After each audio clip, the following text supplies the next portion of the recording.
Hello दोस्तों, this is Ram and हम लोगों ने पॉलिटी चालू की थी एम लक्ष्मीकांत सर की बुक चला रहे थे। उसमें हम लोगों ने कल एक हिस्टोरिकल बैकग्राउंड का पूरा टॉपिक जो बहुत इंपॉर्टेंट था, कंपनी का शासन, उसे हमने पढ़ा। और कंपनी का शासन कहाँ से कहाँ तक पढ़ा ये भी आपको याद होगा अगर आपने सही से वीडियो को कवर किया है तो कंपनी का शासन हम लोग 1773 से पढ़ते हैं, 1773 से लेकर के 1858 तक का, यानी कि जो हमारा लास्ट अधिनियम आया था 1853। ठीक है, 1858 से पहले, क्योंकि अगर इसके बाद आता तो 1873 में आता, क्योंकि चार्टर 20 साल में आ रहे थे एक बार। क्लियर है? तो अब यहाँ से क्या पढ़ना है हमें? अब हमें 1858 से लेकर के हमें 1947 तक का सफ़र पढ़ना है, यानी कि ब्रिटिशर से लेकर के हमें देखना है हमारा देश आज़ाद कैसे हुआ, उसके बाद हमारे कॉन्स्टिट्यूशन फ्रेमवर्क कैसे रेडी हुआ, हमारे कॉन्स्टिट्यूशन फ्रेमवर्क रेडी होने में क्या क्या प्रॉब्लम्स आई या बहुत ईजिली हो गया। ठीक है, ये सारी बातें बहुत ध्यान देने वाली हैं। तो आता है 1858 का भारत शासन अधिनियम। तो यानी कि अब देखो, चार्टर से कहाँ आ गए हम लोग, भारत शासन अधिनियम में आ गए। यानी कि अब यहाँ से क्या मैटर होगा कि अब भारत में शासन कैसे होगा, यानी कि जो वहाँ की क्वीन है, ब्रिटेन की क्वीन है, वो भारत के अंदर शासन कैसे करेगी, उनके क्या मायने थे, ये मैटर है यहाँ पे। तो इसका महत्वपूर्ण जो कानून निर्माण था वो 1857 के विद्रोह के बाद आया। ठीक है, क्यों ऐसा आया? क्योंकि मैंने जैसे बोला था कि 1773 का रेगुलेटिंग एक्ट क्यों आया था, क्योंकि 1772 तक इतनी आर्थिक अस्थिरता बढ़ गई थी कि उन्हें रेगुलेटिंग एक्ट लाना पड़ा। ठीक, उसी तरह से जब 1857 का विद्रोह हो गया तो उसके बाद मैटर क्या हुआ, उसके बाद सीधे क्वीन ने क्या किया, पूरी तरह से कंपनी की मोनोपोली खत्म कर दी और फिर अपनी शासन चलाने लग गई। ठीक है, तो भारत के शासन को अच्छा बनाने का वाला अधिनियम नाम से प्रसिद्ध है ये। ठीक, ये बात ध्यान देनी है इसमें। ईस्ट इंडिया कंपनी को समाप्त कर दिया गया, गवर्नरों, क्षेत्रों और राजस्व संबंधी शक्तियां ब्रिटिश राजशाही को हस्तांतरित कर दी गई। यानी कि जो पूरी ब्रिटिश थी, जो ब्रिटिश गवर्नमेंट थी, जो ब्रिटिश हेड थे, उन्हें क्या कर दिया गया, पूरी तरह से सारी की सारी पावर्स, चाहे वो गवर्नर के पास की रही हो, चाहे वो क्षेत्रों की रही हो, चाहे वो राजस्व संबंधी रही हो, चाहे वो सैन्य संबंधी रही हो, सारी पावर्स कहाँ चली गई थी, क्वीन के हाथ में चली गई थी। ठीक है, अब अगर इसके फीचर की बात करें तो इसके तहत भारत का शासन सीधे महारानी विक्टोरिया के अधीन चला गया। गवर्नर जनरल का पदनाम बदलकर वायसराय कर दिया गया। तो एक बात ध्यान देना है, सीक्वेंस याद रखना, पहले गवर्नर आए, लेकिन 1773 के रेगुलेटिंग एक्ट से बंगाल के गवर्नर जनरल हो गए। कहाँ के? बंगाल के। ठीक, बंगाल के क्या हो गए, गवर्नर जनरल। उसके बाद ये कब हुआ, 1773 के रेगुलेटिंग एक्ट के आने के बाद। ठीक है, देन उसके बाद क्या हुआ, उसके बाद क्या हो गया, भारत के गवर्नर जनरल हो गए, भारत के गवर्नर जनरल हो गए। जब भारत के गवर्नर जनरल हो गए, उसके बाद अब क्या हो रहा है, ये कब हुआ, ये 1833 के जब रेगुलेटिंग एक्ट आया तब भारत के गवर्नर जनरल हुए। उसके बाद क्या होता है, उसके बाद अब वायसराय हो गए। कब?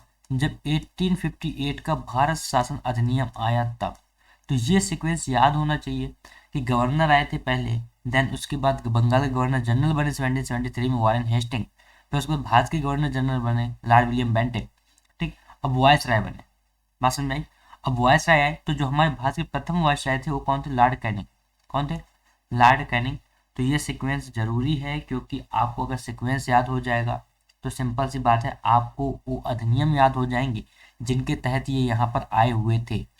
ठीक, उन अधिनियमों को याद करना एक सिंपल सी बात है, एक टास्कफुल बात होती है हिस्ट्री में, क्रोनोलॉजी को याद करना। ठीक है, आई होप यहाँ तक की बातें क्लियर होंगी। ठीक, इस अधिनियम ने नियंत्रण बोर्ड और निदेशक कोर्ट को समाप्त कर भारत में द्वैध शासन प्रणाली को समाप्त कर दिया। यानी कि नियंत्रण बोर्ड का जो काम अलग था और निदेशक कोर्ट का जो काम अलग था, उन दोनों को क्या कर दिया गया, फिनिश कर दिया गया। और इस तरह से भारत के अंदर जो ड्यूअल गवर्नमेंट चल रहा था, जो ड्यूअल गवर्नमेंट सिस्टम चल रहा था, वो फिनिश हो गया। और यहाँ से एक नए पद का सृजन होता है जो भारत के राज्य सचिव के नाम पे होता है। ठीक है, जिसमें भारतीय प्रशासन पर संपूर्ण नियंत्रण की शक्ति निहित है। और यह सचिव ब्रिटिश कैबिनेट का सदस्य था, ब्रिटिश अंततः संसद के प्रति उत्तरदायी था।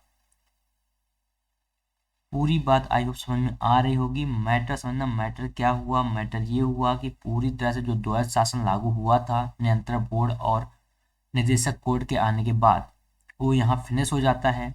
उसके बाद एक पोजीशन क्रिएट की जाती है भारत सचिव की, और उस पर पूरे प्रशासन के जो संपूर्ण नियंत्रण उन्हें दे दिए जाते हैं। और जो ये सचिव बनते हैं वो जा करके ब्रिटिश कैबिनेट के मेंबर होते हैं, और जो मेंबर होते हैं तो मेंबर क्या है, ऑल ब्रिटिशर्स कैसे हैं, संसद के प्रति उत्तरदायी हैं। यानी कि जो भी इंडिया के अंदर हो रहा है वो सारी बातें ये ले जा करके ब्रिटिश संसद में रखेंगे। तो उसके लिए फिर क्या होगा, जो सुधार आएंगे, जो कानून आएंगे, तो उसी के बाद आएंगे। ठीक। तो भारत सचिव की जो सहायता के लिए था वो 15 सदस्यीय परिषद का गठन किया गया, जो एक सलाहकार समिति थी। परिषद का अध्यक्ष भारत सचिव को बनाया गया, यानी कि जो इंडियन सेक्रेटरी थे उन्हें ही इसका डायरेक्टर नियुक्त किया गया, इसका अध्यक्ष नियुक्त किया गया। ठीक है। और 15 मेंबर की समितियां आई। देखो, हमेशा एक बात याद रखना कि जो ब्रिटिश में गवर्नमेंट के टाइम पे, जो ब्रिटिश पॉलिसीज के टाइम पे कमेटीज आ रही थी, या कोई काउंसिल बन रही थी, या कोई काउंसिल किसी को असिस्ट कर रही थी, तो वही हमारे आफ्टर इंडिपेंडेंट अलग अलग पोजीशंस पर देखने को मिलती है। मैंने एक बात ये पहले क्लियर कर चुका हूँ कि गवर्नर के बाद गवर्नर जनरल, फिर जाकर के भारत गवर्नर जनरल, फिर वायसराय, फिर देन वायसराय ही हमारे यहाँ के प्रेसिडेंट हो गए, राइट। तो इसी तरह से हमारे प्राइम मिनिस्टर के लिए, हमारे यहाँ के लोकल गवर्नमेंट में फिर जो आते हैं, तो ये सारी सीखना हम लोगों ने ब्रिटिश से ही ली है। ठीक। इस कानून के तहत भारत सचिव की परिषद का गठन किया गया, जो एक निगमित निकाय थी और जिसे भारत और इंग्लैंड में मुकदमा करने का अधिकार था। इस पर भी मुकदमा किया जा सकता था अगर इसने गलतियां की है तो। और उसके लिए जो आज प्रोसीजर चलता है, मान लो कि हम महाभियोग में ले लें या किसी भी टाइप का प्रोसीजर ले लें, मान लो किसी को पार्लियामेंट से मेंबर को बाहर करने का प्रोसीजर है, लोकसभा से, राज्यसभा से, जो उसकी बातें आती है 14 दिन पहले, जो है उन्हें अल्टीमेटम दिया जाता है कि आप अपना गलत या राइट रॉन्ग प्रूफ करो। तो वही सारी बातें उस टाइम पे भी थी। उस टाइम पे भी कमेटी गठन हुआ करते थे, उस टाइम पे भी जांच बैठती थी, और फिर जाकर के अगर भारत सचिव की जो कमेटी है, जो परिषद है, अगर वो गलत निकलती है तो फिर उसे क्या दिया जाता था, उसे दंड मिलता था। ये भी बात याद रखनी है कि सारे लॉ एंड रेगुलेशन हम आफ्टर इंडिपेंडेंस, जो हम कॉन्स्टिट्यूशन पढ़ेंगे 1950 के बाद का जो हमारा कॉन्स्टिट्यूशन है, उनमें ये बात इंटरलिंक करनी होगी। ठीक है। 1858 के कानून का प्रमुख उद्देश्य प्रशासनिक मशीनरी में सुधार था, जिसके माध्यम से इंग्लैंड में भारतीय सरकार का अधीक्षण और उसका नियंत्रण हो सकता था। इसने भारत में प्रचलित शासन प्रणाली में कोई विशेष परिवर्तन नहीं किया। सिंपल सी बात यह है, एक बात ध्यान रखना, हमारा देश जियोग्राफिकली, इकोनॉमिकली और कल्चरल हमेशा इन सारे फ्रंट्स पर ट्रेडिशनल वे में मानने का ज़्यादा ही कुछ हो रहा है। अगर हम कहीं इकोनॉमिकली देखें, या मान लो कहीं पर भी हम लोग कल्चरली देखें कि कल्चर्स में हमारा कैसा है, तो हम लोग आज भी उन्हीं कल्चर्स और ट्रेडिशन को फॉलो करते हैं जो हमारे पहले थे, राइट। इसी तरह से जो पहले ट्रेडिशन थे, जो पहले कल्चर थे, जो लोगों को पहले मानना था, क्योंकि लोग पढ़े लिखे तो ज़्यादा थे नहीं, वही सारी बातें तब भी लोग मान रहे थे जब ये कानून आ गए थे। क्योंकि एक बात ध्यान देना, कानून बनाना और कानून को इम्प्लीमेंटेशन में लाना, दोनों में बहुत डिफरेंस होता है। आप कानून बना के रख सकते हो, लेकिन किसी को समझा नहीं सकते जब तक वो खुद रेडी नहीं होगा उस चीज़ को समझने के लिए। ठीक है। देन उसके बाद 1868 और 1892 और 1909 के भारत परिषद अधिनियम आते हैं। 1897 क्रांति के बाद ब्रिटिश सरकार ने महसूस किया कि भारत में शासन चलाने के लिए भारतीयों का सहयोग लेना आवश्यक है। इस सहयोग नीति के तहत ब्रिटिश संसद ने 1861, 1892 और 1909 में 3 नए अधिनियम पारित किए। 1861 का भारत परिषद अधिनियम भारतीय संवैधानिक और राजनीतिक इतिहास में एक महत्वपूर्ण अधिनियम था। अब ये महत्वपूर्ण क्यों था, तो इसके फीचर के बारे में देखें। तो इसने क्या किया कि इसके द्वारा कानून बनाने की प्रक्रिया में भारतीय प्रतिनिधियों को शामिल करने की शुरुआत हुई। तो अगर पहली बार ये पूछा जाता है इस क्वेश्चन के अंदर कि पहली बार कानून बनाने की प्रक्रिया में भारतीय प्रतिनिधियों का शामिल होना कब से शुरू हुआ, या कब से शुरुआत की गई प्रथम बार, तो हमेशा याद रखना 1861 का जो भारत परिषद अधिनियम आया था, उसी ने इस चीज़ का क्या किया, शंखनाद किया, और इस चीज़ को आगे लेकर के आया कि अब जो भारतीय मेंबर हैं, जो भारत के पढ़े लिखे लोग हैं कुछ, वो आएंगे और बताएंगे कि यहाँ इंडिया में क्या क्या प्रॉब्लम्स हैं, राइट। उनके बिना जो है अगर आपके पास लोकल के लोगों का हेल्प नहीं है, लोकल के लोग आपको सपोर्ट नहीं कर रहे हैं, तो सिंपल सी बात है, आप कहीं पर भी, आप कहीं के भी डेमोक्रेट्स हों, आप वहाँ के पोजीशन पे बैठ करके भी वहाँ की स्ट्रक्चर को समझ नहीं सकते। तो यही सारी बातें उस टाइम पर भी थी कि अगर हमें उन लोगों को लग रहा था 1857 के बाद कि अगर इंडिया के स्ट्रक्चर को समझना है तो इंडिया के लोगों का पार्लियामेंट में या कानून बनाने में शामिल होना बहुत ज़रूरी है, क्योंकि यहाँ की स्ट्रक्चर का, यहाँ के जियोग्राफी का, यहाँ के कल्चर, यहाँ के पॉलिटिकल सिस्टम, यहाँ के इकोनॉमिकल सिस्टम, यहाँ के ट्रेड, इन सारी चीज़ों के बारे में लोकल को ज़्यादा जानकारी होगी, ना कि आपको। आप किसी अलग डिस्ट्रिक्ट से हो, जाकर किसी दूसरे डिस्ट्रिक्ट में डेमोक्रेट बन गए, ठीक है। तो यानी कि आपको लोकल की बहुत हेल्प की नीड होती है अगर आपको वहाँ पे सही से कुछ सुधार करने हैं तो, ठीक। इस प्रकार वायसराय कुछ भारतीयों को विस्तारित परिषद में गैर सरकारी सदस्यों के रूप में नामांकित कर सकता था। 1862 में लॉर्ड कैनिंग ने 3 भारतीयों, एक थे हमारे बनारस के राजा और पटियाला के महाराजा और सर दिनकर राव का विधान परिषद में मनोनीत किया। एक बात ध्यान देना, मनोनीत किया गया था, ना कि इलेक्टेड, ठीक है, नॉमिनेट किए गए थे। इस अधिनियम ने मद्रास और बंबई प्रेसिडेंसियों को विधायी शक्तियां पुनः देकर विकेंद्रीकरण की प्रक्रिया की शुरुआत की। जो केंद्रीकरण की प्रक्रिया कंपनी रूल में हुई, कंपनी रूल में कब, 1773 में जैसे ही रेगुलेटिंग एक्ट आया तो क्या किया गया था, किया ये गया था कि जो बंगाल के गवर्नर जनरल थे उनके अंदर बिहार और उड़ीसा के भी कानून बनाने के अधिकार दे दिए गए थे। यानी कि मद्रास और बंबई की जो प्रेसिडेंसी थी उनके भी कानून कौन बना रहा था, अब बंगाल के गवर्नर जनरल बना रहे थे। उन्हें कौन रिपोर्ट कर रहा था, मद्रास और बंबई की प्रेसिडेंसी के गवर्नर रिपोर्ट कर रहे थे, जो सब पहले अलग अलग थे। वही सारी बातें अब आकर के कहाँ खत्म होती हैं, इस रेगुलेटिंग एक्ट या इस भारत परिषद अधिनियम के अंदर, ठीक है। इस प्रकार इस अधिनियम ने रेगुलेटिंग एक्ट 1773 द्वारा शुरू हुई केंद्रीकरण की प्रवृत्ति को लड़ दिया और 1833 के चार्टर अधिनियम के साथ ही अपने चरम पर पहुंच गया। इस विधायी विकास की नीति का 1937 तक प्रांतों को संपूर्ण आंतरिक स्वायत्तता हासिल हो गई। यानी कि जो पहले विकेंद्रीकरण था, जो डिसेंट्रलाइजेशन पावर में थी पहले बिफोर 1773, वही डिसेंट्रलाइजेशन पावर अब लेकर के आई गई, फिर से वही सारी बातें उलट करके आई जो हिस्ट्री में थी, राइट। उसके बाद क्या होता है, बंगाल उत्तर पश्चिमी सीमा प्रांत और पंजाब में क्रमशः 1862, 66, 1897 में विधान परिषदों का गठन हुआ। तो ये पॉइंट इतना इंपॉर्टेंट नहीं है कि आप इसे रट्टा मारें लेकिन ये जो सेकेंड पॉइंट है ये बहुत इंपॉर्टेंट है। आपको ये याद रखना है कि बनारस के राजा और पटियाला के महाराजा और सर राव को विधान परिषद में मनोनीत कब किया गया था, दैट्स इम्पोर्टेंट। कि अब यहाँ से हमें पता चलता है कि अब हमारे भारतीय जाकर के वहाँ कानून बनाएंगे, हमारे भारतीय जाकर के अपनी बातें रखेंगे, उन पर बातें आएंगी और यहीं से एक आज़ादी के लिए जो लड़ाई की एक सीक्वेंस बनती चली जाती है ना, आफ्टर 1885 जो है जाकर के कांग्रेस का गठन होता है बाद में। तो ये सीक्वेंस जितने चरण हम पढ़ते हैं आज़ादी के लिए, स्वतंत्र के जितने 3 या 4 चरण जो पढ़ते हैं हम लोग, वो उन चरणों का ना कहीं से शुरुआत, कहीं ना कहीं से स्टार्टिंग पॉइंट यहीं से रहा है। हमेशा आप देखेंगे जब इंटरलिंक करेंगे तो आपको पता चलेगा कि पूरी आज़ादी की जो रूपरेखा है वो कहीं ना कहीं इन्हीं अधिनियमों से चालू हुई और जाकर के इन्हीं अधिनियमों ने कहीं ना कहीं ब्रिटिश को फंसाते गए और यही अधिनियम बाद में जाकर के आज़ादी दिलाते हैं। और तभी हम लोग बाद में बोलते हैं ट्रांसफॉर्मेशन ऑफ पावर हुआ था, ना कि देश को आज़ाद। तो ठीक है, ट्रांसफॉर्मेशन ऑफ पावर का मतलब क्या था कि जो पावर ब्रिटिशर्स के हाथ में थी उस पावर को कहाँ दे दिया गया, इंडियंस को सौंप दिया गया कि अब आप लोग आज़ाद हो, राइट। और तभी जाकर के फिर कॉमनवेल्थ वगैरह बनता है। आप लोग आगे हिस्ट्री में पढ़ेंगे कि कॉमनवेल्थ वगैरह क्या था, पॉलिटिकल सिनेरियो भी पढ़ेंगे, कॉमनवेल्थ बनने के रीजन क्या थे, कॉमनवेल्थ में कौन कौन सी कंट्रीज हैं, ठीक। क्योंकि कॉमनवेल्थ में वही कंट्री हैं जो ब्रिटिशर्स की कॉलोनी रही हैं मोस्टली, आप देख सकते हैं। इसने वायसराय को परिषद में कार्य संचालन के लिए अधिक नियम और आदेश बनाने की शक्ति प्रदान की। इसने लॉर्ड कैनिंग द्वारा 1859 में प्रारंभ किए गए पोर्टफोलियो प्रणाली को भी मान्यता दी। तो याद रखना कि पोर्टफोलियो प्रणाली यानी पोर्टफोलियो जो सिस्टम था उससे अगर स्टार्ट करने का किसी को श्रेय जाता है तो वो जाता है लॉर्ड कैनिंग को, राइट। क्योंकि ये प्रणाली, ये सिस्टम इन्हीं ने ही बनाया था। ये बात याद रखनी है क्योंकि आपको पता होना चाहिए कि जो पोर्टफोलियो सिस्टम आज हमारे पास है या पहले भी था, ठीक है, अब तो जो है ईवीएम वगैरह आ चुकी हैं, तो ये जो सिस्टम था उसका श्रेय किसे जाता है? लॉर्ड कैनिंग को जाता है।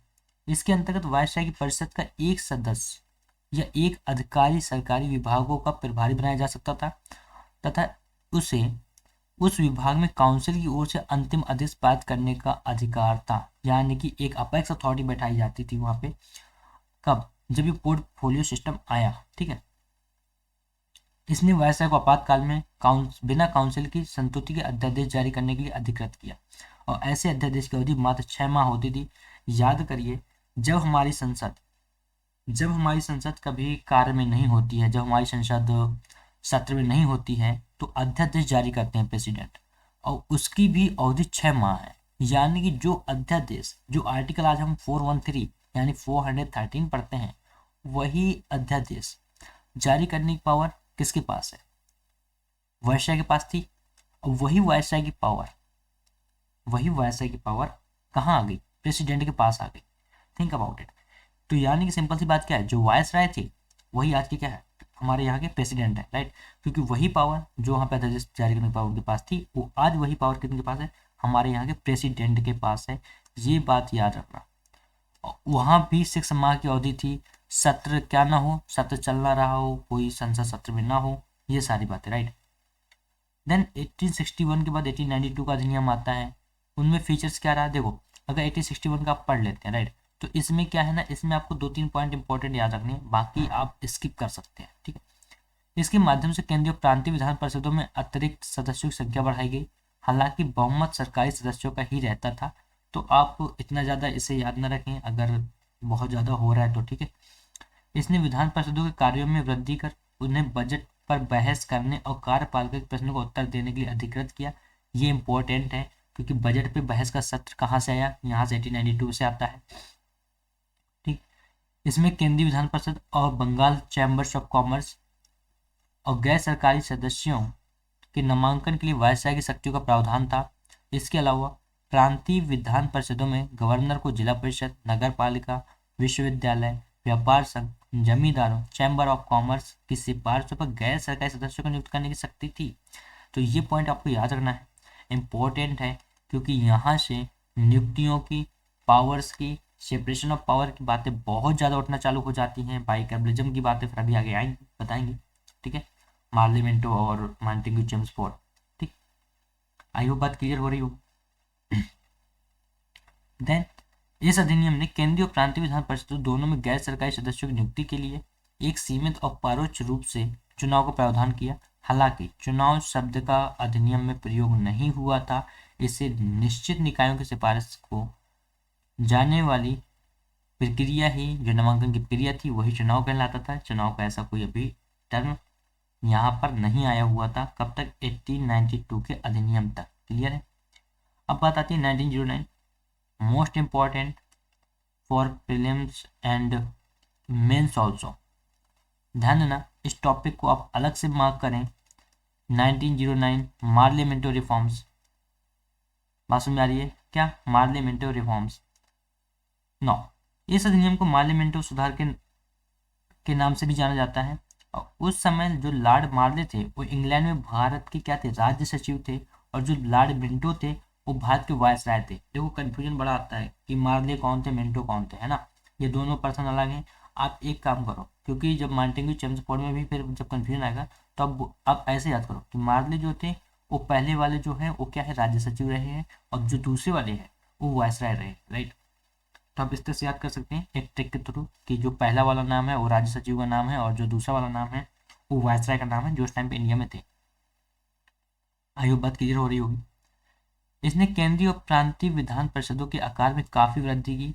केंद्रीय परिषद में इनकी संख्या 16 से 60 हो गई और प्रांतीय विधान परिषदों में इनकी संख्या एक समान नहीं थी। तो ये भी पॉइंट आपको याद नहीं करना है कि कहाँ से कितनी संख्या हो गई थी, कभी नहीं आता। मेन फीचर के बारे में पूछा जाता है, राइट। इसने केंद्रीय परिषद में सरकारी बहुमत को बनाए रखा, लेकिन प्रांतीय परिषदों में गैर सरकारी सदस्यों के बहुमत की अनुमति थी। तो अगर आप इसे भी याद करना चाहो तो कर सकते हो, बट इतना इंपॉर्टेंट नहीं है ये भी पॉइंट। इसने दोनों स्तरों पर विधान परिषदों की चर्चा कार्यों का दायरा बढ़ाया। हाँ, राइट। उदाहरण के तौर पर अनुपूरक प्रश्न पूछना, बजट पर संकल्प रखना आदि।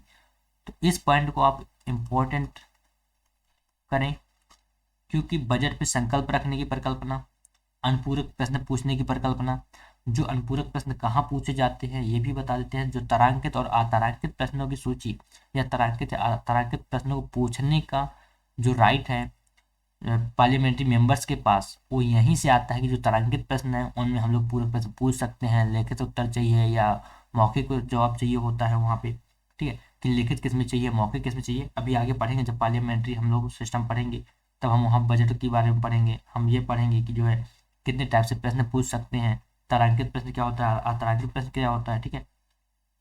तारांकित प्रश्न आप किस रूल और रेगुलेशन के अकॉर्डिंग पूछ सकते हो, अतारांकित किसके अकॉर्डिंग पूछ सकते हो, लिखित उत्तर की जरूरत किस में है, लिखित उत्तर किस में नहीं देना होगा, ये सारी बातें आपको वहाँ बहुत डिटेल में भी बताई जाएंगी। तो ये बात याद रखनी है कि जो बजट पर संकल्प रखना और यह अनुपूरक प्रश्न पूछना कहाँ से चालू होता है पार्लियामेंट के अंदर, वो 1909 के अधिनियम से चालू होता है कि आप वहाँ अनुपूरक प्रश्न पूछें, जो आपके सब क्वेश्चन हैं उन्हें पूछ सकते हैं, ये सारी बातें वहाँ पे आती हैं, ठीक। इस अधिनियम के अंतर्गत पहली बार किसी भारतीय को वायसराय और गवर्नर को कार्य परिषद के साथ एसोसिएशन बनाने का प्रावधान किया गया। सत्येंद्र प्रसाद सिन्हा वायसराय की कार्यपालिका परिषद के प्रथम भारतीय सदस्य बने, उन्हें विधि सदस्य बनाया गया था। तो एक यहाँ पे पॉइंट याद रखना है, सत्येंद्र प्रसाद सिन्हा साहब का नाम याद रखना है कि उन्हें विधि सदस्य बनाया गया था और वायसराय कार्यपालिका के वो प्रथम भारतीय सदस्य थे, ठीक है, ये बात। इस अधिनियम ने पृथक निर्वाचन के आधार पर मुस्लिमों के लिए सांप्रदायिक प्रतिनिधित्व का प्रावधान किया। इसके अंतर्गत मुस्लिम सदस्यों का चुनाव मुस्लिम मतदाता ही कर सकते थे। इस प्रकार इस अधिनियम ने सांप्रदायिकता को वैधानिकता प्रदान की और लॉर्ड मिंटो को सांप्रदायिक निर्वाचन के जनक के रूप में जाना गया। यह भी पॉइंट इंपॉर्टेंट है क्योंकि यहाँ से ही आपको समझ में आएगा कि जो सांप्रदायिक निर्वाचन है वो कहाँ से चालू होता है, उसकी नींव किसने रखी, लॉर्ड मिंटो को उसे जनक माना जाता है, राइट। अब ये सांप्रदायिक का चुनाव है क्या, तो सांप्रदायिक मतलब एक सिंपल सी बात है कि आप किस धर्म को बिलोंग करते हो, राइट, आप किस संप्रदाय को बिलोंग करते हो, आप किस कल्ट को बिलोंग कर रहे हो, राइट। अगर आपको एक हक दे दिया जाए, जैसे मान लो गवर्नमेंट एक कोई लॉ बनाते, इलेक्शन जैसे बातें करते हैं हम लोग जाति के नाम पे जो है वो जनगणना करा लेंगे, राइट। तो ऐसे जब कहीं पे बातें आती है ना तो वो सारी बातें सांप्रदायिकता पे डिपेंड करती है कि ये देखना है कि हमारे कंट्री मुस्लिम कितना है, 22 करोड़ है या कितना है, ये सारी बातें कि अब मुस्लिम ही मुस्लिम को चुनाव करेगा, कोई दूसरा कर नहीं सकता। लेकिन ये सारी चीज़ें यहाँ पे अगर डेमोक्रेटिक कंट्री के अंदर आती हैं अब इस टाइम पर तो बहुत डेंजर साबित हो सकती हैं, ठीक। तो ये बात आपको याद रखनी है। देन उसके बाद इसने presidency corporation, chambers of commerce, विश्वविद्यालयों और जमींदारों के लिए अलग प्रतिनिधित्व का भी प्रावधान किया। तो ये भी याद रखना है, यानी कि यहाँ से आपको 3 पॉइंट याद रखने हैं कि बजट पर संकल्प अनुपूरक प्रश्न पूछना कहाँ से चालू किया गया, ठीक। सेकेंडरी बात, सांप्रदायिक प्रतिनिधित्व का कॉन्सेप्ट कहाँ से आया। थर्ड बात, आपको जो है जो प्रेसिडेंसी कॉर्पोरेशन है, जो चैम्बर ऑफ कॉमर्स है, जो विश्वविद्यालय है, यूनिवर्सिटीज हैं, जो जमींदार हैं, उनका प्रतिनिधित्व कहाँ से आता है।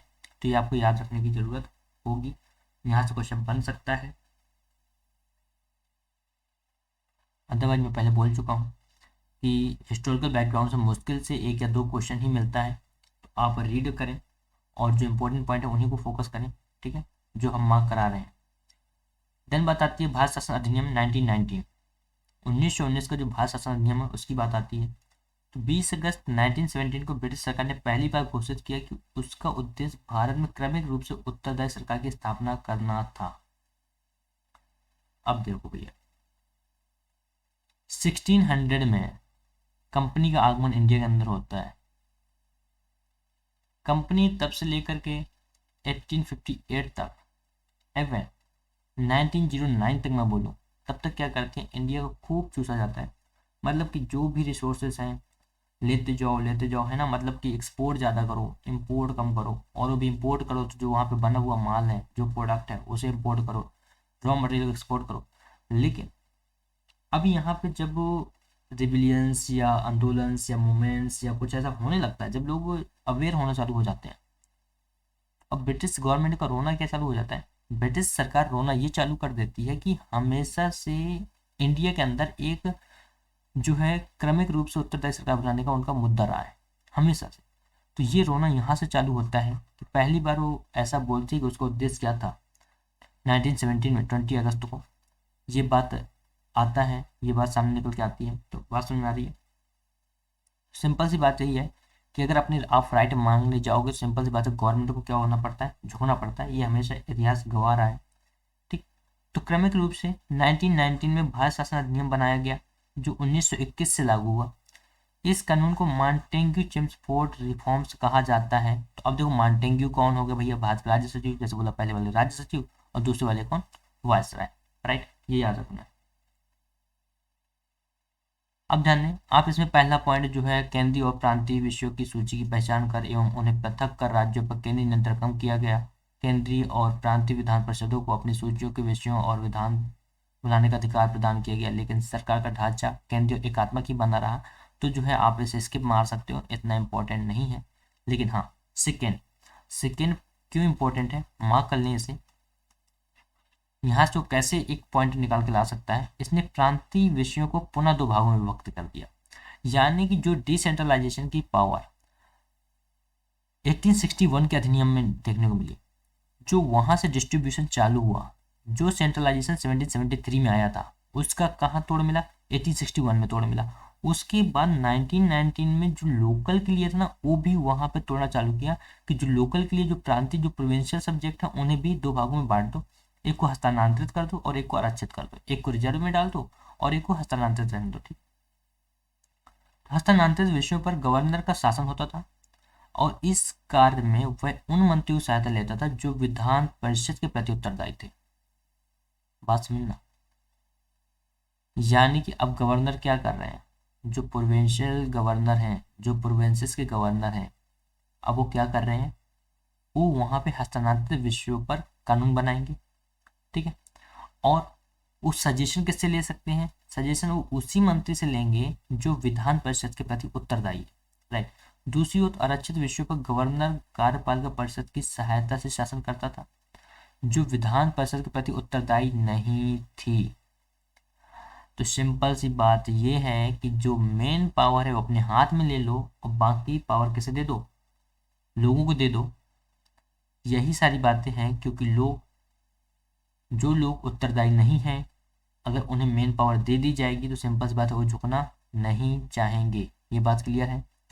तो शासन की इस दोहरी व्यवस्था को द्वैत शासन व्यवस्था कहा गया। हालांकि यह व्यवस्था काफी हद तक असफल ही रही। ठीक। तो द्वैत शासन 1919 से आता है, ये भी याद रखना है एक पॉइंट। इस अधिनियम ने पहली बार देश में द्विसदनीय व्यवस्था और प्रत्यक्ष निर्वाचन की व्यवस्था प्रारंभ की। राइट। इस पॉइंट को आपको याद रखना है कि पहली बार देश में द्विसदनीय व्यवस्था कहाँ से चालू होती है और प्रत्यक्ष निर्वाचन प्रणाली है जो उसकी जो सिस्टम है वो कहाँ से आता है, तो 1919 के अधिनियम से आता है, यानी मॉन्टेग्यू चेम्सफोर्ड रिफॉर्म से आता है। ठीक है। इस प्रकार भारतीय विधान परिषद के स्थान पर द्विसदनीय व्यवस्था यानी राज्यसभा और लोकसभा का गठन किया गया। दोनों सदनों के बहुसंख्यक सदस्यों को प्रत्यक्ष निर्वाचन के माध्यम से निर्वाचित किया गया। तो जो प्रत्यक्ष निर्वाचन प्रणाली थी उसी से वहां के मेंबर निर्वाचित किए गए और दो सदन बनते हैं, कौन कौन से, राज्यसभा और लोकसभा। ठीक है। अब अगर इसमें प्रेसिडेंट इंक्लूड हो जाएंगे तो बन जाएगी हमारी पार्लियामेंट। क्या बन जाएगी, पार्लियामेंट। और आर्टिकल 79 यही तो बोलता है, एस्टेब्लिशमेंट ऑफ पार्लियामेंट। राइट। तो आपको ये पॉइंट भी याद रखना है। क्लियर है। इसके अनुसार वायसराय की कार्यकारी परिषद के 6 सदस्यों में से कमांडर इन चीफ को छोड़कर 3 सदस्यों का भारतीय होना आवश्यक था। तो आप इसे स्किप कर सकते हैं। इसने सांप्रदायिक आधार पर सिखों, भारतीय ईसाइयों, आंग्ल भारतीयों और यूरोपियों के लिए भी पृथक निर्वाचन के सिद्धांत को विस्तारित कर दिया था। आप इसे हल्का सा याद रख सकते हैं, क्योंकि अगर कहीं से सांप्रदायिकता को लेकर क्वेश्चन आ गया और उसमें ये पॉइंट अगर इंक्लूड कर दिया गया तो फिर अगर यहाँ पे इस पॉइंट को याद नहीं किया जाएगा तो फिर प्रॉब्लम क्रिएट होगी। ठीक। इस कानून ने संपत्ति और कर या शिक्षा के आधार पर सीमित संख्या में लोगों को मताधिकार प्रदान किया। तो आप इसे भी स्किप कर सकते हैं। इस कानून ने लंदन में भारत के उच्चायुक्त के कार्यालय का सृजन किया। अब तक भारत सचिव द्वारा किए जा रहे कुछ कार्यों को उच्चायुक्त को स्थानांतरित कर दिया गया। आप इसे भी स्किप कर सकते हैं। इससे एक लोक सेवा आयोग का गठन किया गया। अतः 1926 में सिविल सेवकों की भर्ती के लिए केंद्रीय लोक सेवा आयोग का गठन हुआ। तो आपको यहाँ पे इस पॉइंट को याद रखना है कि केंद्रीय लोक सेवा आयोग का गठन कब हुआ, उसमें आर्टिकल कौन सा है, आज के कॉन्स्टिट्यूशन पे। राइट। आज के कॉन्स्टिट्यूशन के बिहार पे आपको याद रखने की जरूरत है। देन इसने पहली बार केंद्रीय बजट को राज्यों के बजट से अलग कर दिया। और राज्य विधानसभाओं को अपना बजट स्वयं बनाने के लिए अधिकृत कर दिया। तो आप इसे भी इसके मार सकते हैं। इसके अंतर्गत एक वैधानिक आयोग का गठन किया गया जिसका कार्य 10 वर्ष बाद जांच करने के बाद अपनी रिपोर्ट प्रस्तुत करना था। तो आप इसे भी इसके मार सकते हैं, इसे भी कोई नीड नहीं, जरूरत नहीं है कि आप इसे भी याद करें, राइट। अब ध्यान बात आती है कि अब जो 10 साल के बाद कमीशन बनना था, जिसे रिपोर्ट सबमिट करनी थी, अब वो कब आ जाता है? 1 साल पहले ही आता है। देखना कैसे आ जाता है। साइमन आयोग, जो ये साइमन कमीशन था ना, ये साइमन कमीशन इसलिए बना के भेजा गया था ताकि वो भारत की स्थितियों को बता सके कि इतने सारे एक्ट जो आए थे कि उनका वहाँ पे इम्पैक्ट क्या पड़ रहा है। इसकी रिपोर्ट सबमिट करनी थी और साइमन कमीशन का घोर विरोध हुआ था। रीजन था कि जो ये साइमन कमीशन की कमेटी थी उसमें ब्रिटिशर्स के अलावा एक भी इंडियंस नहीं थे। आई बात समझ में? साइमन कमीशन का जो विरोध का मैटर था वो यही था कि इनमें जो भी लोग मेंबर बन के आए थे, जो भी लोग वहाँ से भेजे गए थे, वो सारे के सारे ब्रिटिशर्स थे और एक भी मेंबर यहाँ इंडिया से नहीं था। ठीक। ब्रिटिश सरकार ने नवंबर 1927 में यानी निर्धारित समय से 2 वर्ष पूर्व ही नए संविधान में भारत की स्थिति का पता लगाने के लिए सर जॉन साइमन के नेतृत्व में 7 सदस्यीय वैधानिक आयोग के गठन की घोषणा की। आयोग के सभी सदस्य ब्रिटिशर्स थे, इसलिए सभी दलों ने इसका बहिष्कार किया। आयोग ने 1930 में अपनी रिपोर्ट पेश की तथा द्वैध शासन प्रणाली, राज्यों में सरकारों का विस्तार, ब्रिटिश भारत के संघ की स्थापना एवं सांप्रदायिक निर्वाचन व्यवस्था को जारी रखने की आदि की सिफारिश की कि ये जो बातें थी, द्वैध शासन, राज्यों में सरकारों का विस्तार किया जाना चाहिए, ब्रिटिश भारत के संघ की स्थापना की जानी चाहिए, सांप्रदायिक निर्वाचन की व्यवस्था जारी रखनी चाहिए, ये सारी बातों की सिफारिश इस आयोग ने ब्रिटिश गवर्नमेंट से की थी। आई होप बात क्लियर हो रही होगी। ठीक है। तो अब जो रिपोर्ट गई उन पर विचार करने पर क्या पता चला? उन पर विचार करने के लिए ब्रिटिश भारत और भारतीय रियासतों के प्रतिनिधियों के साथ 3 गोलमेज सम्मेलन किए। अब ये जो गोलमेज सम्मेलन होंगे, चाहे वो 29 में हो, चाहे वो 30 में हो, चाहे वो 31 में हो, 1929, 1930, 1931, 3 गोलमेज सम्मेलन। अब यहाँ पे मैटर क्या होगा? यहाँ पे ये ध्यान देने वाली बात होगी कि डॉक्टर भीमराव अम्बेडकर साहब जो थे वो तीनों गोलमेज सम्मेलन में गए, राइट। लेकिन कांग्रेस से कौन गया कौन नहीं गया ये बहुत मैटर करता है, क्योंकि कांग्रेस वाले क्या कर रहे थे? कांग्रेस वाले कुछ में गए, कुछ में नहीं गए। गांधी जी एक में गए, बाकी में नहीं गए, राइट। ये बात ध्यान देने की जरूरत है। लेकिन जो डॉक्टर भीमराव अम्बेडकर साहब थे वो तीनों गोलमेज सम्मेलन में पार्टिसिपेट करते हैं। इन सम्मेलनों में हुई चर्चा के आधार पर संवैधानिक सुधारों पर एक श्वेत पत्र तैयार किया गया, जिसे विचार के लिए ब्रिटिश संसद की संयुक्त प्रवर समिति के समक्ष रखा गया। इस समिति की सिफारिशों को भारत परिषद अधिनियम 1935 में शामिल कर दिया गया। यानी कि इंडियन कॉन्स्टिट्यूशन का जो मेजर पोर्शन है भारत शासन अधिनियम या भारत परिषद अधिनियम, उसमें ध्यान देना है कि उसमें ये सारी बातें जो श्वेत पत्र तैयार हुआ गोलमेज सम्मेलन में, वो सारी बातें कहाँ शामिल की गई? भारत परिषद अधिनियम 1935 में। और वही सारी बातें हमारे मेजर पोर्शन कॉन्स्टिट्यूशन ग्रुप में ले ली गई। आई होप बात समझ में आ रही होगी। फिर देन सांप्रदायिक अवार्ड की बात आती है। ठीक है। अभी क्या होता है, ब्रिटिश प्रधानमंत्री रामजी मैकडोनाल्ड ने 9 अगस्त 1932 में अल्पसंख्यकों के प्रतिनिधित्व पर एक योजना की घोषणा की। अब वो योजना क्या थी? वो योजना थी कम्युनल अवार्ड या सांप्रदायिक अवार्ड के नाम से जाना गया।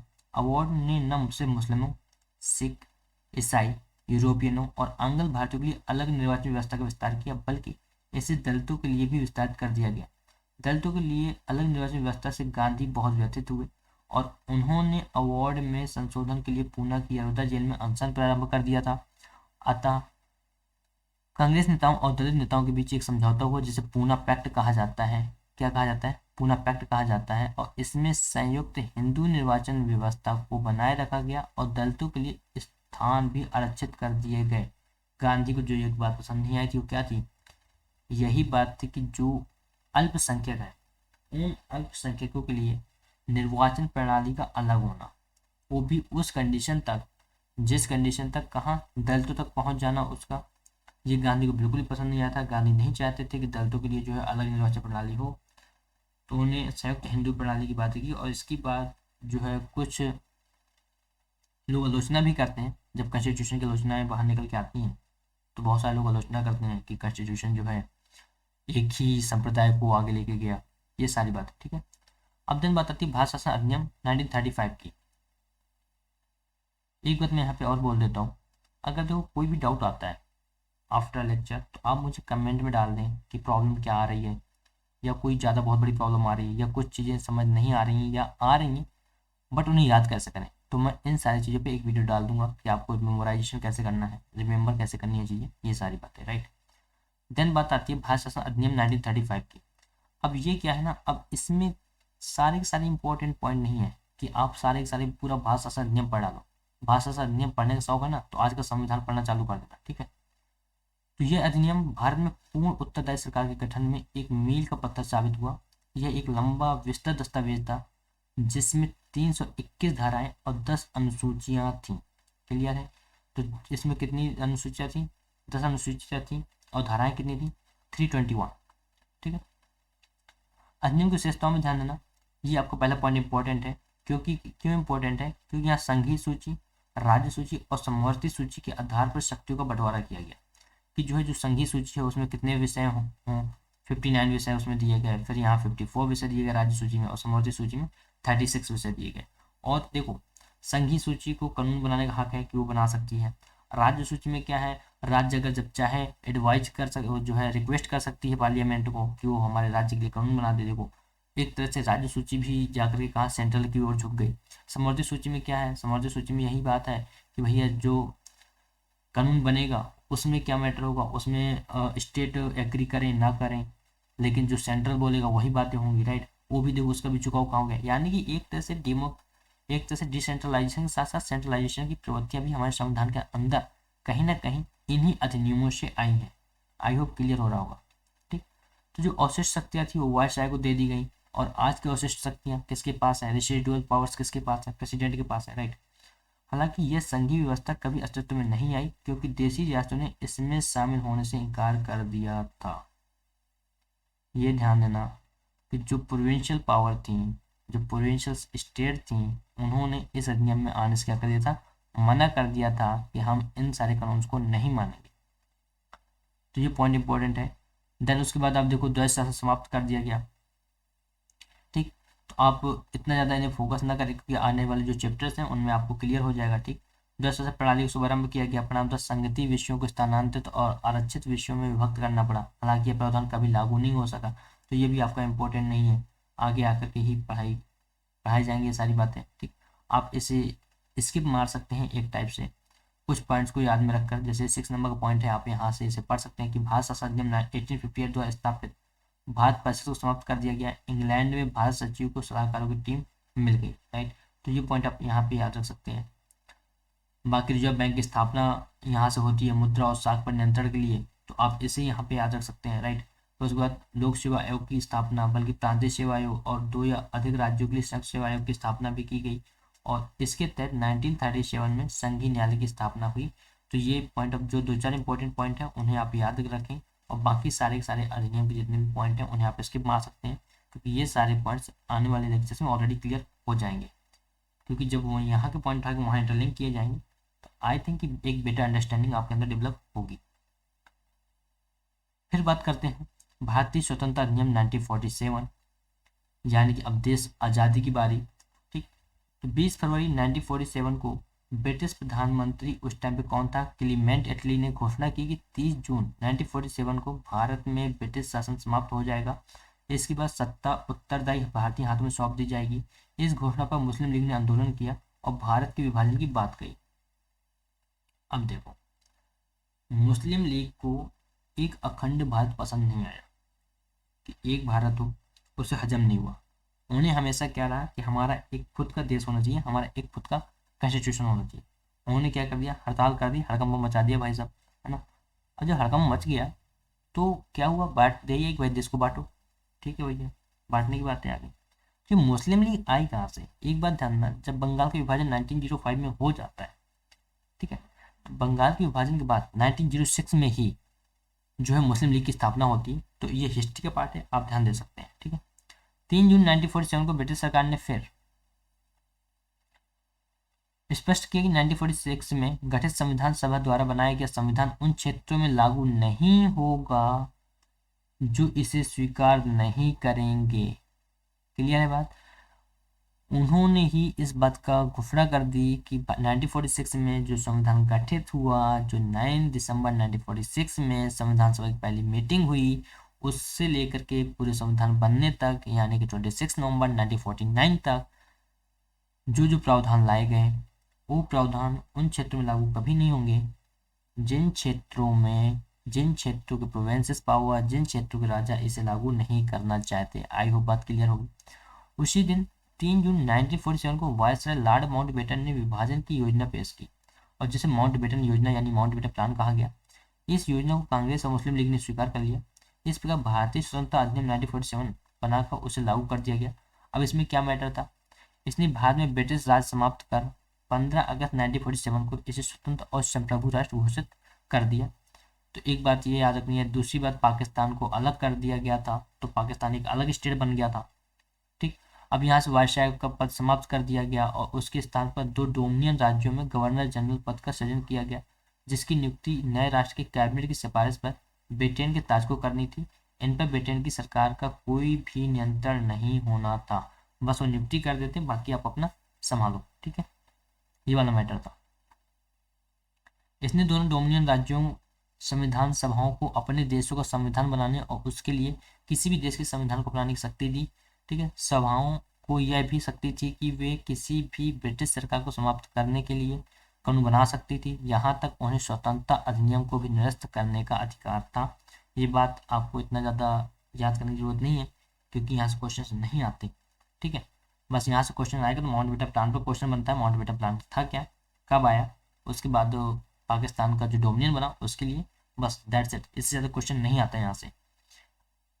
क्लियर है ये बात, तो आप ये पॉइंट स्किप मार सकते हैं। देन इसके बाद आपको यहाँ ध्यान देना है कि इस कानून ने ब्रिटेन में भारत सचिव का पद समाप्त कर दिया और इसकी सभी शक्तियाँ राष्ट्रमंडल मामलों के राज्य सचिव को स्थानांतरित कर दी गई। आई होप बात क्लियर होगी। तो राष्ट्रमंडल, जो मैंने भी कॉमनवेल्थ की बात की थी, कभी डिटेल करेंगे, डिटेलिंग में डिस्कस करेंगे इस बात को भी। ठीक, इसने 15 अगस्त 1947 से भारतीय रियासतों पर ब्रिटिश संप्रभुता की समाप्ति की घोषणा भी की। इसके साथ ही आदिवासी क्षेत्र समझौता संबंधों पर भी ब्रिटिश हस्तक्षेप समाप्त हो गया। ये सारी बातें यहाँ पे आपको याद करनी है, अगर आप चाहें तो कर सकते हैं, अदरवाइज कोई ज़रूरत नहीं है। ये सारी बातें आप स्किप मार सकते हैं, कोई यहाँ पे नीड नहीं रहती इन सारी बातों की। तो आप ये सारी बात, जैसे मैंने बोला कि अभी यहाँ से इसने शाही उपाधि से भारत का सम्राट शब्द समाप्त कर दिया गया। ठीक है, तो ऑब्वियस सी बात है, जब देश आज़ाद होने जा रहा है तो अब यहाँ पे ब्रिटिश का कोई लेना देना नहीं रह जाएगा। ठीक, अभी 14 से 15 अगस्त 1947 की मध्य रात्रि को भारत में ब्रिटिश शासन का अंत हो गया और समस्त शक्तियां 2 नए स्वतंत्र डोमिनियनों यानी भारत और पाकिस्तान को स्थानांतरित कर दी गई। लॉर्ड माउंटबेटन नए डोमिनियन भारत के प्रथम गवर्नर जनरल बने। ये याद रखना है, उन्हें जवाहरलाल नेहरू को भारत के पहले प्रधानमंत्री के रूप में शपथ दिलाई। आज भी प्रधानमंत्री के रूप में शपथ कौन दिलाता है, प्रेसिडेंट, राइट। अब वही वायसराय जब प्रेसिडेंट बन गए तो भैया वही तो दिलाएंगे शपथ, और कौन दिलाएगा। 1946 में बनी संविधान सभा को स्वतंत्र भारतीय डोमिनियन की संसद के रूप में स्वीकार कर लिया गया। तो ये आई होप कि समझ में आया होगा। ये सारी बातें आपको याद रखनी है, रिमेम्बर करनी है। कैसे याद रखनी है आपको, ये मैं बता देता हूँ कैसे याद रखनी है। देखना, समझना बात को, याद कैसे रखनी है। आप पहले एक चार्ट क्रिएट करो, खुद का चार्ट, जैसे आप मेरे लेक्चर देख रहे हो, राइट।